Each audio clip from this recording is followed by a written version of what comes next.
आप रात में उठते हैं और गरीबों की देख रेख करते हैं। आपने हमारे बच्चों का पेट पाला, अल्लाह आपका पेट आपके बच्चों को आबाद रखे। हजरत उमर फारूक रोने लगे। उस औरत ने कहा तो आपने मुझे बहन कहा और आप रो रहे हैं। आपने मेरे घर में खुशियां दी है, बच्चों को खिलाया है और मेरी वजह से आपकी आंखों में आंसू। कहा नहीं मेरी बहन, तेरी वजह से आंसू नहीं, आंसू तो इन जुमलों से आए हैं कि तूने कहा कयामत के दिन में उमर का गरीबान पकड़ूंगी। हजरत उमर ने देखा कि हांडी जल रही है। उस औरत के पतीली का ढक्कन खोल के देखा तो उसमें सिर्फ पानी गर्म हो रहा है और 2-3 पत्थर पड़े हुए हैं। उस औरत से पूछा, ये क्या है पानी के अंदर पत्थर? कहा कि मैं नहीं जानती ये कौन है। कहती है क्या करूं, बच्चे भूखे हैं, इनको तसल्ली दे रही हूं। आग जलती रहेगी, हांडी पकती रहेगी, पत्थर उबलते रहेंगे और इन बच्चों को इंतजार में, हाँ मेरी माँ खाना बना रही है, नींद आ जाएगी और भूखे सो जाएगी। बच्चों को धोखा दे रही हो तो क्या करूं, मेरे पास जब कुछ है नहीं। तुमने अमीरुल मोमिनीन से क्यों नहीं कहा, उमर से क्यों नहीं कहा? उस औरत का जवाब देखो क्या है। कहती है मैं उमर के पास क्यों जाऊं कहने के लिए, क्यों जाऊं मैं?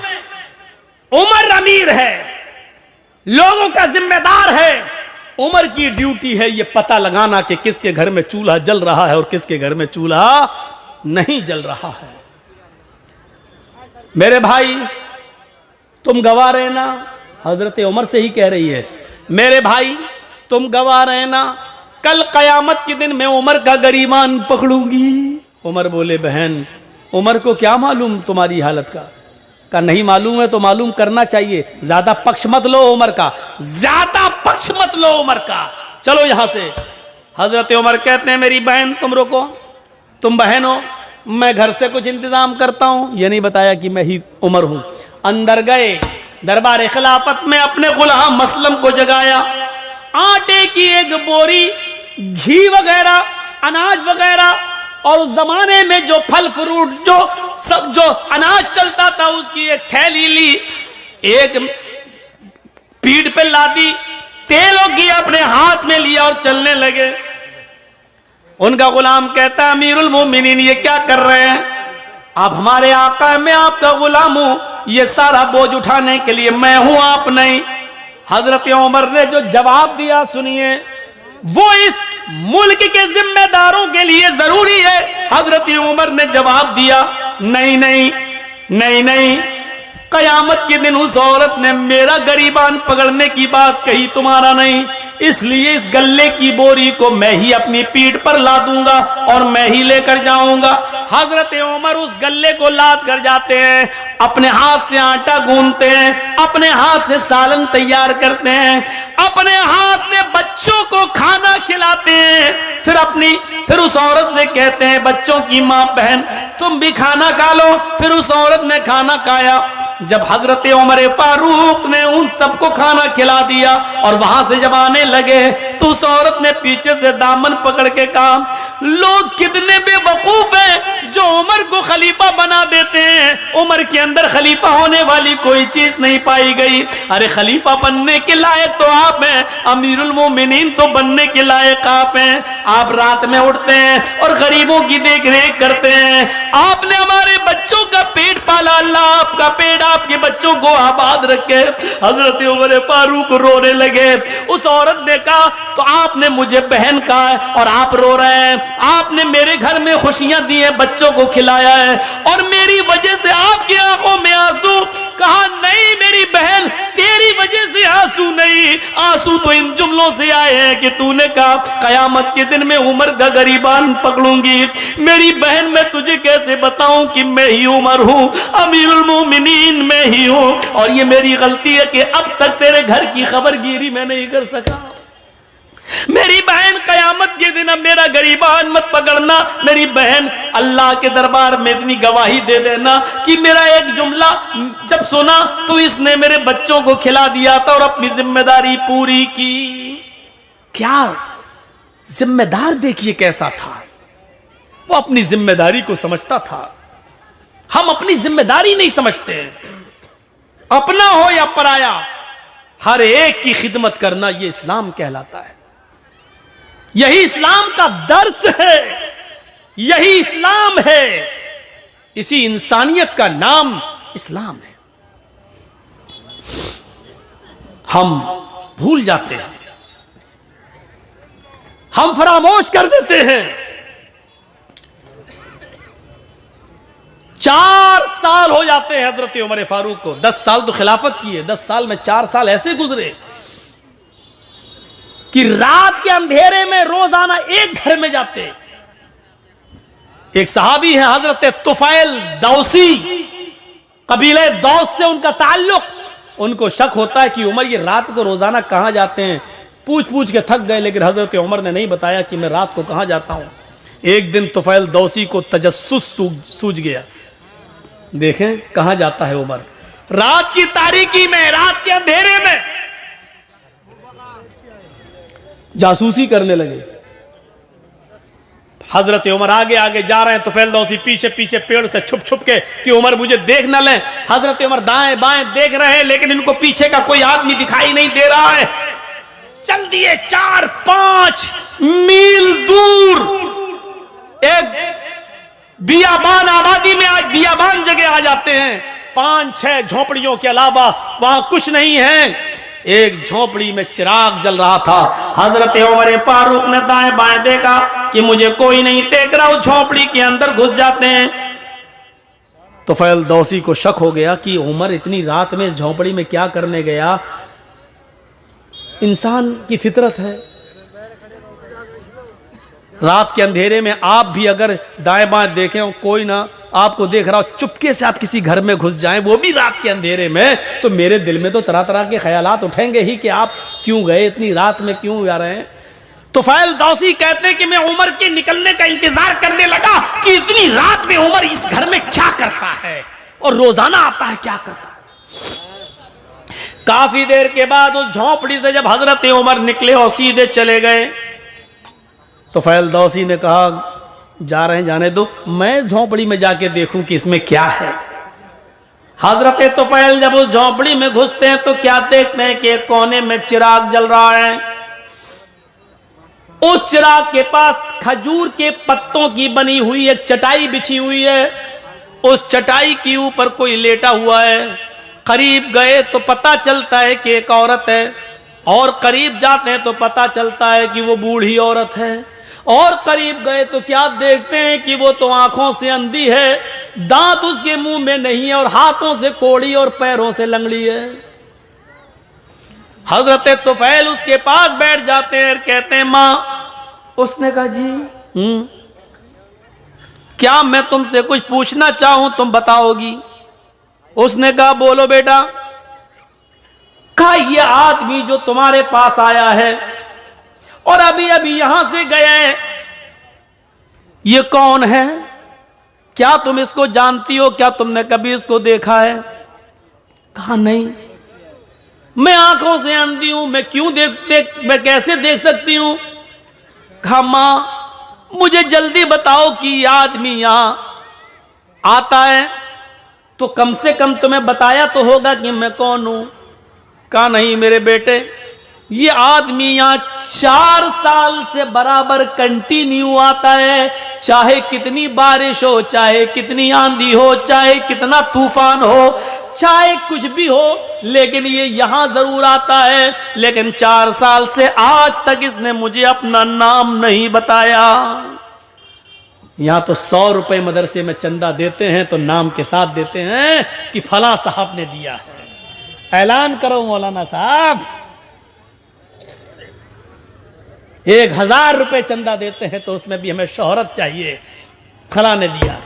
और यहां बैठे रहते हैं कंपटीशन में, मेरा दुश्मन कितना दे रहा है। अगर उसने 1 दिया तो उसको दिखाने के लिए हम 1200 देंगे, हम 1500 देंगे। ये कंपटीशन है हमारे यहां। सब नेकी बेकार। ये सिस्टम ही पहली बात तो हमें गलत लगता है कि लाइए मौलाना साहब ये 100 रुपए लीजिए, मेरे अब्बू के लिए दुआ कर दी, अल्लाह उनको जन्नत दे। अरे आप मदरसे को चंदा दीजिए, आप दिल में नियत कर लीजिए कि मैं अपने बाप की तरफ से दे रहा हूं, आपको सवाब मिलेगा। मौलाना साहब से नाम ले लेकर क्यों दुआ करवा रहे हो? जर्जी साहब को अपने बाप को सवाब पहुंचाना है, जर्जी साहब 1000 रुपया देंगे, दिल में नियत है मैं अपने बाप की तरफ से दे रहा हूं, बाप को सवाब मिलेगा। 20 साल हो गई तकरीरें करते करते, यही बताते बताते, लेकिन नहीं बदली जा रही ये बात, नहीं, वही धुर्रा चला आ रहा है, उसी पे हम चल रहे हैं। 4 साल हो गई, आज तक इसने मुझे अपना नाम नहीं बताया कि कौन है। अच्छा, बस ये कह देता है मैं तुम्हारा बेटा हूं, मैं तुम्हारा बेटा हूं। मैंने भी पूछना छोड़ दिया, बेटा जब नाम ही नहीं बताता तो क्या करूं। तो करता क्या है यहां, करता क्या है ये पूछ रहे हो? हाँ बेटे, इस आदमी के बहुत एहसान है मेरे ऊपर। कहा मां बताओ ना क्या करता है। कहा मैं हाथों से कोड़ी हूं, पैरों से लंगड़ी हूं, आंखों से अंधी हूं, मुंह में मेरे दांत नहीं है, मैं चल फिर नहीं पाती हूं, इसी चटाई से एक पलटी खाती हूं, करवट बदल कर मैं नीचे आ जाती हूं, और इसी जगह पर मैं लेटे लेटे लेटरीन कर लेती हूं, यही लेटे लेटे मैं लेटरीन कर लेती हूं, और फिर पलट कर मैं इसी जगह चटाई पर आ जाती हूं। ये जो आदमी, जो लड़का है, ये जो आता है यहां, ये सबसे पहले चिराग जलाने के बाद सबसे पहले मेरी लेटरीन साफ करता है, मेरे घर को धोता है, जहां जहां मेरा पेशाब और पायखाना पड़ा होता है सबसे पहले ये उसको साफ करता है। अमीरुल मोमिनीन, 22 लाख मुरब्बा मील पर हुकूमत करने वाली शख्सियत, मोदी जी सिर्फ हिंदुस्तान के हैं। हजरत उमर ने इतनी बड़ी हुकूमत, इतने बड़े रकबे पर हुकूमत की थी। उस वक्त इराक, ईरान, मिस्र, शाम, फिलिस्तीन, आजरबाईजान, उर्दुन, चाइना, मराकश, सीरिया, ये सारे मुल्क उसमें शामिल थे, और इन तमाम मुल्कों का अकेला एक हाकिम था जिसका नाम था उमर। इतनी बड़ी खिलाफत का मालिक, और सूरत हाल एक नाबीना, पैरों से लंगड़ी, हाथों से कोड़ी, दांतों से बिल्कुल खाली और आंखों से अंधी एक बूढ़ी औरत के घर से उसकी लेटरीन और पेशाब और पायखाना साफ करता है। उसके बाद मेरे कपड़े चेंज करता है, मुंह हाथ धुलने की जरूरत होती है मुझे मुंह हाथ धुला देता है, नहलाने की जरूरत होती है तो मुझे गुस्ल देता है, कपड़े चेंज कराता है, फिर मेरे जिस्म से उतरे हुए पुराने या गलते कपड़े यही कुएं के पास बैठकर उसको वो धोता है और सूखने के लिए डाल देता है। उसके बाद इसी जगह पर चूल्हा जलाता है, खाना बनाता है, लकड़ियों को फूंक फूंक कर उसका धुआं उसकी आंखों में जाता है, लेकिन ये सब करता है। मैं दांत नहीं है, अपने मुंह में वो चबाता है, उसको नरम करके फिर वो मेरे मुंह में डालता है, और जब तक मेरा पेट नहीं भर जाता वो यहां से जाने का नाम नहीं लेता। हजरत तुफैल दौसी चीख पड़े, अमीरुल मोमिनीन, मैं तुम्हें क्या समझ रहा था और तुम क्या निकले। अमीरुल मोमिनीन, मैं तुमसे नेकियों में कभी आगे नहीं निकल पाऊंगा। मां जानती हो वो कौन है? वो अमीरुल मोमिनीन है, वो उमर फारूक हैं? सिटी गुम। फिर तुफैल दौसी तेज स्पीड में घर से निकलते हैं और उमर फारूक के घर की तरफ जाते हैं। उमर फारूक के घर के बाहर जो एक दरवाजा था जहां वो लोगों की फरियाद सुनते थे, उसी दरवाजे के बाहर जो रूम था, उसी रूम में हजरत उमर फारूक बैठे हैं, और तहज्जुद की नमाज पढ़ने के बाद अपने दोनों हाथ उठाकर ये दुआ मांग रहे हैं, रब्बना सिर्फ अन्ना अज़ाब जहन्नम, रब्बना सिर्फ अन्ना अज़ाब जहन्नम इन्ना अज़ाबहा कान गरामा, रब्बना सिर्फ अन्ना अज़ाब जहन्नम इन्ना अज़ाबहा कान गरामा। आय अल्लाह हमसे जहन्नम का अजाब हटा ले, हमें जहन्नम के अजाब से दूर कर दे। तेरा अजाब हम भुगत नहीं पाएंगे, तेरा अजाब हम सह नहीं पाएंगे, तेरा अजाब हम बर्दाश्त नहीं कर पाएंगे। फिर दुआ मांगते रब्बना सिर्फ अन्ना अज़ाब जहन्नम इन्ना अज़ाबहा कान गरामा। पीछे से तुफैल दौसी टोकते हैं और कहते हैं रात में बूढ़ी औरत का पेशाब व पायखाना साफ करने वाला, रात में बूढ़ी औरत के कपड़े धुलने वाला, रात में बूढ़ी औरत के लिए खाना बनाकर खिलाने वाला, रात के अंदर बूढ़ी औरत की खिदमत करने वाला। अमीरुल मोमिनीन आए उमर, अगर तुम जहन्नम में चले गए तो फिर जन्नत में कौन जाएगा? रात की तारीकी में 4 साल से ये खिदमत करने वाला शख्स अगर जहन्नम में चला गया तो फिर जन्नत में कौन जाएगा? हजरत उमर फारूक दुआ मांगते मांगते पीछे देखते हैं, सामने तो फैल दौसी हैं, आसमान पर हाथ उठाए हुए नजरें आसमान पर जमाते और कहते अल्लाह 4 साल से जो नेकी मैं सिर्फ तेरे लिए कर रहा था, जो काम मैं तेरे लिए कर रहा था, तुझे राजी करने के लिए कर रहा था, आज उस राज को फाश कर दिया गया, आज मेरी बात दूसरे को मालूम हो गई, आज ये नेकी पता चल गई। और अल्लाह मैंने इसको नहीं बताया, इसने पीछा कर करके खुद पता कर लिया। अल्लाह मेरे इस नेक अमल को रिया नमूद में न लिख लेना, तकब्बुर में न लिख लेना, घमंड के अंदर मेरे इस नेकी को मत लिख लेना। मैंने नहीं दिखाया, मैंने नहीं बताया। ये कौन सी इंसानियत थी? यहां तो बस नमाज पढ़ के निकलते हैं दाढ़ी पे हाथ फेरते हुए, समझते हैं हमने बहुत बड़ा एहसान कर दिया अल्लाह के ऊपर। आए मगरिब कहाँ नमाज पढ़ने गए थे, नमाज पढ़ने गए थे, नबी मस्जिद से निकले नमाज पढ़ के, ऐसा लगता है जैसे अल्लाह के ऊपर कितना बड़ा एहसान करके आ रहा है यार। सिर्फ नमाज पढ़ लेने से मेरे भाइयों जन्नत नहीं मिल जाती है, आपको उसके लिए इंसानियत भी अपनाना पड़ेगी, अल्लाह के हुकूक भी अदा करना और बंदों के हुकूक भी अदा करना। हम बंदों के हुकूक क्या अदा करेंगे? क्या हमारे मियाँ बीवी के हुकूक, बच्चों के हुकूक हम अदा करते हैं?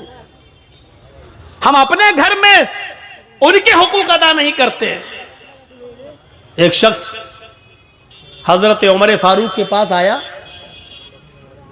अपनी बीवी की शिकायत करना थी उसको। तो हजरत उमर फारूक के बाहर वाले कमरे में वो बैठ गया, देखा कि अंदर से आवाज आ रही है, उसने कान लगाया तो क्या देख रहा है, क्या सुन रहा है? उमर फारूक की बीवी उमर को डांट रही है, हाँ तुम तो चले जाते हो, सुबह से शाम तक आते नहीं हो, पकने का पता नहीं है, खाने की फिक्र नहीं है, बच्चों की फिक्र नहीं है, तुम्हें क्या खलीफा बने बैठे। बहुत कुछ सुना डाली। हजरत उमर फारूक नीचे गर्दन डाल के सुन रहे हैं। तसव्वुर करो उमर सुन रहे हैं, उमर सुनने वाले आदमी हैं, लेकिन बीवी की सुन रहे हैं। अब निकलते हैं बाहर तो क्या देखते हैं कि एक आदमी उनके घर से बाहर जा रहा है दरवाजे से, ये जरूरत के लिए आया था। हजरत उमर ने उसको आवाज दी, इधर आओ, इधर इधर। वो आया, जी जी जी तुम हमारे पास आए थे जी, फिर जा क्यों रहे हो? कुछ जरूरत थी? कि हाँ जरूरत तो थी, आया तो काम से था, लेकिन वो काम आपके बस का नहीं है, मैं जा रहा हूं। का क्या मतलब? का नहीं नहीं वो आप दूरी नहीं कर पाएंगे इसलिए मैं जा रहा हूं। अरे काम बताया है नहीं तूने और कह रहा कि दूर नहीं कर पाएंगे, अरे काम तो बता पहले क्या है। कहने लगा अमीरुल मोमिनीन मैं अपनी बीवी की शिकायत लेकर आया था कि मेरी बीवी हमें डांटती रहती है, फटकारती रहती है, हमारी सुनती नहीं है। आया था शिकायत लेकर, लेकिन यहां आने के बाद देखा कि आप तो खुद उस बीमारी में मुब्तला हैं, आपकी बीवी खुद आपको डांट रही है, तो आप मेरी क्या दूर करेंगे? आप अपनी नहीं कर पा रहे हैं। हजरत उमर ने कहा बैठो, बैठ गए। कहा ये बताओ शादी के बाद जो बच्चा पैदा होता है वो बच्चा किसका है? कहा बाप का। कहा बच्चे को दूध पिलाने की जिम्मेदारी किसकी है? कहा बाप की। कि अगर औरत दूध पिलाने का पैसा मांग ले शौहर से कि मैं आपके बच्चे को दूध पिलाऊंगी लेकिन आपसे इतना पैसा लगेगा, तो आपको देना पड़ेगा। कहाँ बच्चा किसका होता है? कि बाप का। पेशाब और पैखाना उस बच्चे का धोना किसकी जिम्मेदारी है? का बाप की। कहा कि हमारी बीवी हमारे बच्चे को धुलाती है, नहलाती है, दूध पिलाती है, इतना अल्लाह ताला ने उसके दिल में रहम डाल दिया है। और खाना पकाना भी औरत की जिम्मेदारी नहीं है, लेकिन वो हमारे लिए खाना भी बना देती है। कहने लगा खाना बनाना औरत की जिम्मेदारी नहीं है? कहा नहीं, नान नफका मर्द के जिम्मे है। आपका निकाह हुआ होगा तो काजी साहब ने निकाह पढ़ाया होगा तो उसमें कहा होगा फला फला लड़की के साथ, फला फला की बेटी के साथ इतने इतने रुपए मेहर या ये मेहर के इवज अलावा नान नफका आपका निकाह किया